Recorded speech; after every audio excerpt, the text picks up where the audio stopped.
It was seen by thousands of eyewitnesses, including the legendary Snake Plissken himself, but the Air Force says they were all wrong. Is it possible that thousands of eyewitnesses across the entire state of Arizona all misidentified a flight of A-10s in the world's largest UFO sighting in history? The incident was first reported at 7:55 p.m. Pacific Time in Henderson, Nevada, just across the border from Arizona.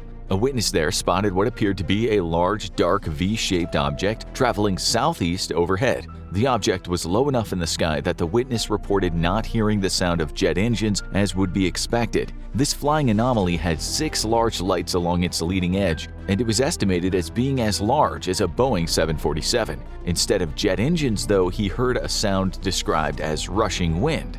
Next, a police officer in Paulden, Arizona, spotted a cluster of 5 reddish-orangish lights as he was leaving his home. The police officer reported the lights appearing as if 4 were flying together, with a 5th trailing behind the formation. However, unlike the witness across the border in Nevada, the police officer reported that each light was in fact 2 separate but close-together sources of orange light. Returning home, he grabbed a pair of binoculars and observed the lights continuing south for about 2 minutes until they were out of sight. From his vantage point, he reported hearing no sounds from the lights.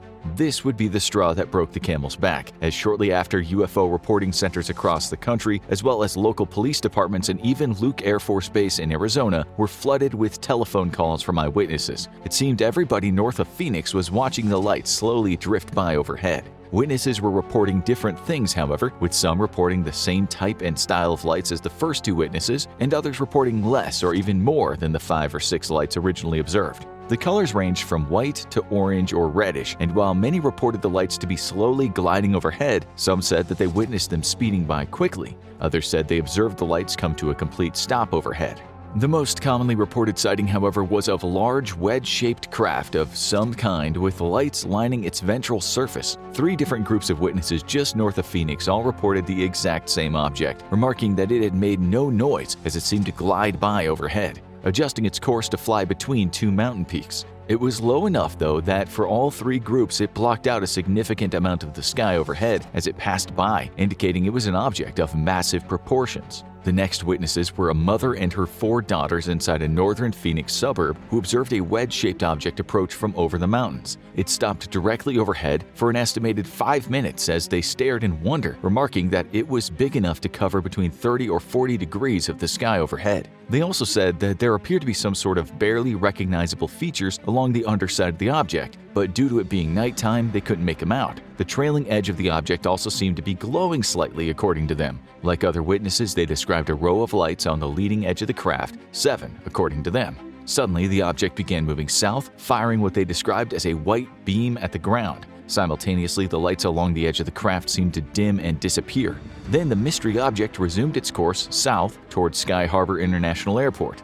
On approach to the airport, it was witnessed by a civilian pilot who called in 6 bright lights hanging stationary near the airport. Air traffic control radioed back that they had nothing on their radar scopes, and the pilot resumed landing as normal. That pilot was actually film star Kurt Russell, who was flying to Phoenix on a private aircraft to take his son to see his girlfriend. Russell would later retell the story, saying that he had no idea until 2 years later when his partner Goldie Hawn was watching a show on UFOs, and it mentioned a civilian pilot who had been the first to spot the lights in Phoenix itself. According to Russell, the lights hung stationary in the sky, and though he and his son thought it was odd, neither paid much attention to it. However, at the airport, 2 air traffic controllers and multiple pilots would also see the lights. But here's where things get murky. Witnesses in Scottsdale, Glendale, and Gilbert all reported seeing a similar large object, as described previously, continued an apparent southern route through the state of Arizona. One of the witnesses south of Phoenix was a former airline pilot with over 13,000 hours of flight time, who spotted the object making an abrupt turn as it approached his position. According to him and other eyewitnesses, the lights were bright at a distance, but seemed to dim significantly as the object approached, perhaps explaining the various numbers and colors of lights reported throughout the 2 or 3 hour event. A large object continued south and over the mountains until it was spotted again along Interstate 10 near Casa Grande. A family of 5 driving north to Phoenix said the object was so large that when they looked out of their car windows, one wingtip was clearly visible out of one side of the car and the other out the other side. The object passed by overhead as they were driving north at about 80 miles per hour, and they claimed the object was so massive that they remained under it for about a full minute as it moved south. If their speed was correct, then the object was roughly an impressive 1.3 miles long, or even bigger as it was moving south as they moved north. However, without a speed estimate for the object itself, it's impossible to know, but that size is still significant. And all throughout the Phoenix area, the one massive object seemed to be trailing a flurry of other unidentified aerial phenomenon. For hours after the main object had passed over the state, witnesses reported seeing clusters of lights and other random flying craft. One group of witnesses reported a large disk streaking west over Phoenix at extreme speeds. Many others reported orange fireballs which hovered in the sky. The entire case's most intriguing witness might have been a young man claiming to be a U.S. Air Force airman. According to him, he was stationed at Luke Air Force Base west of Phoenix. He called the National UFO Reporting Center at 3:20 a.m. and reported that 2 F-15 fighters had been scrambled by the base to intercept one of the unidentified flying objects that seemed to linger behind. Investigators would dive into his report, but were unable to verify the presence of F-15s in Luke Air Force Base at the time. However, he provided a great deal of very detailed information regarding the alleged intercept, which would later be verified by other witnesses over the coming weeks and months as investigators made the rounds across the Phoenix Basin. Unfortunately, the airman would call in 2 days after his phone call to report that he had been informed he was being immediately transferred to a new assignment in frozen Greenland. That witness has never been heard from again, and investigators have been unable to track him down. What the incident is best remembered for, however, is a long string of lights observed by thousands directly over the city of Phoenix. The lights hung stationary before slowly disappearing, and they are what the entire incident is best known for. However, they're also the weakest part of the entire case. When first contacted, the Luke Air Force Base Public Affairs Office claimed that there was no aircraft in the sky at the time of the incident. Later, however, they said that there was actually a flight of A-10 aircraft training at the time, and their training included dropping flares. The slowly falling flares dangle from parachutes as they disappear behind the mountains and would have given the appearance of dimming out. Many found this explanation troubling, and there are problems on both ends of the explanation. However, all can agree that this doesn't explain the massive craft spotted by hundreds, if not thousands of witnesses across the state. One witness claims that he observed the alleged massive craft with a telescope and found it to be nothing more than a group of aircraft flying closely together. This goes in line with the official Air Force explanation that said at the time that they were undertaking Operation Snowbird, a training exercise with the Air National Guard that involved flights of A-10s working together.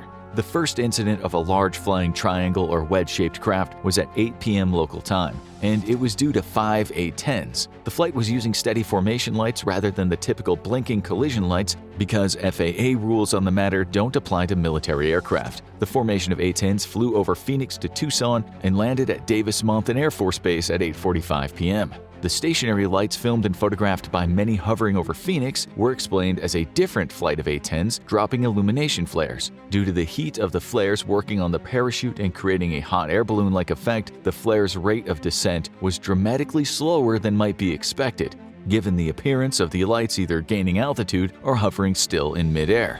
10 years after the incident, Lieutenant Colonel Ed Jones, a Maryland Air National Guard pilot, confirmed that he was one of the pilots in the 4-ship formation that had dropped the mistaken flares. Immediately after the incident, as calls for investigation reached state government, Arizona Governor and former U.S. Air Force pilot Fife Symington held what would become the most infamous press conference in UFO history. In the press conference, Governor Symington displayed his chief of staff in handcuffs and dressed like an alien, claiming that everybody was entirely too serious about the whole incident. However, people did not find this funny at all, and the stunt provoked thousands of angry phone calls and letters. Even more shockingly, 10 years after that press conference, the former governor admitted in an interview that he himself had seen the craft spotted by the thousands. According to former Governor Symington, the craft he witnessed along with another family was bigger than an aircraft carrier and had the same recessed lights reported by others. It glided by on a southerly course, completely silent as it passed overhead. He chose, however, not to talk about it, likely because given his role as the state governor, he didn't want to create panic.